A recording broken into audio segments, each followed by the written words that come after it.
గద్వాల్ పంచాయతీ హైదరాబాద్ చేరింది. BRS MLA బండ్ల కృష్ణమోహన్ రెడ్డి చేరికను మాజీ ZP chairperson Saritha వర్గం వ్యతిరేకిస్తోంది. దీంతో సరిత భర్త తిరుపతయ్యను సీఎం రేవంత్ రెడ్డి బుజ్జగిస్తున్నారు. మరోవైపు కృష్ణమోహన్ రెడ్డి చేరికను వ్యతిరేకిస్తూ గాంధీ భవన్లో నిరసన చేసేందుకు సరిత వర్గం గద్వాల్ నుంచి బయలుదేరింది.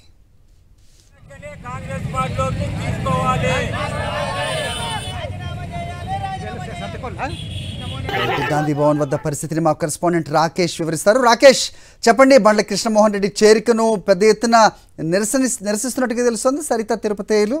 సో వీళ్ళని బుజ్జగించే ప్రయత్నం చేస్తున్నారనేది ఉదయం మనం మాట్లాడాము. సో బుజ్జగింపులు ఏమాత్రం ఫలించలేదా? ఏం జరుగుతోంది? అప్డేట్ చెప్పండి.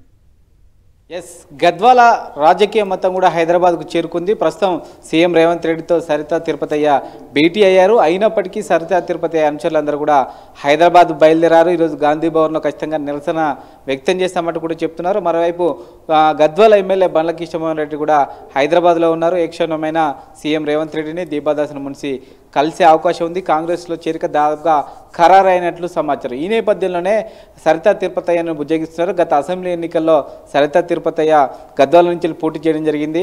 అయితే తనకు ప్రాధాన్యత తగ్గుతుంది, బండ్ల కృష్ణమోహన్ రెడ్డి కనుక వస్తే ఒక ఎమ్మెల్యేకి ఇచ్చే ప్రాధాన్యత తనకి ఇవ్వరంటూ కూడా తన రాజకీయ భవిష్యత్తు అగమ్య గోచరంగా మారుతుందంటూ కూడా సరిత తిరుపతయ్య ఆవేదన వ్యక్తం చేస్తున్నారు. ఈ నేపథ్యంలో తమ రాజకీయ భవిష్యత్తుకు సీఎం రేవంత్ రెడ్డి హామీ ఇచ్చినట్టుగా సమాచారం. పార్టీలో ప్రాధాన్యత ఇవ్వడంతో పాటు జిల్లాలో ఒక కీలకమైన పదవి ఇస్తానంటూ కూడా హామీ ఇచ్చినట్టు తెలుస్తుంది. దీనికి సంబంధించి మరికోసేపట్లో క్లారిటీ వచ్చే అవకాశం అవుతుంది. ప్రస్తుతం అయితే సరిత తిరుపతయ్య అంచనాలను కూడా తిరిగి మళ్ళీ గద్వాలకు వెళ్ళిపోవాలని చెప్పమని సరిత తిరుపతయ్యకు పార్టీ పెద్దలు ఆదేశించినట్టుగా సమాచారం. అయితే సీఎం బుజ్జగింపులకు సరిత తిరుపతయ్య వింటారా వినరనేది వీళ్ళ యొక్క నిరసన దాన్ని బట్టి అర్థమైపోతుంది. అయితే బండ్ల కృష్ణమోహన్ రెడ్డి చేరికకు దాదాపుగా ఖరారైన సమాచారం. పార్టీ హైకమాండ్ గ్రీన్ సిగ్నల్ ఇవ్వడంతో చేరికకు సంబంధించి ఇక్కడ టీపీసీసీ కూడా క్లియరెన్స్ ఇచ్చింది. ఎందుకంటే దాదాపుగా 2 ఎల్పీలకు సంబంధించి అటు శాసన మండలి శాసనకు సంబంధించిన 2 బీఆర్ఎస్ ఎల్పీలను విలీనం చేసుకోవాలనే టార్గెట్గా కాంగ్రెస్ పనిచేస్తుంది. కాబట్టి ఆ దిశగా అందరినీ కూడా చేర్చుకోవాలి.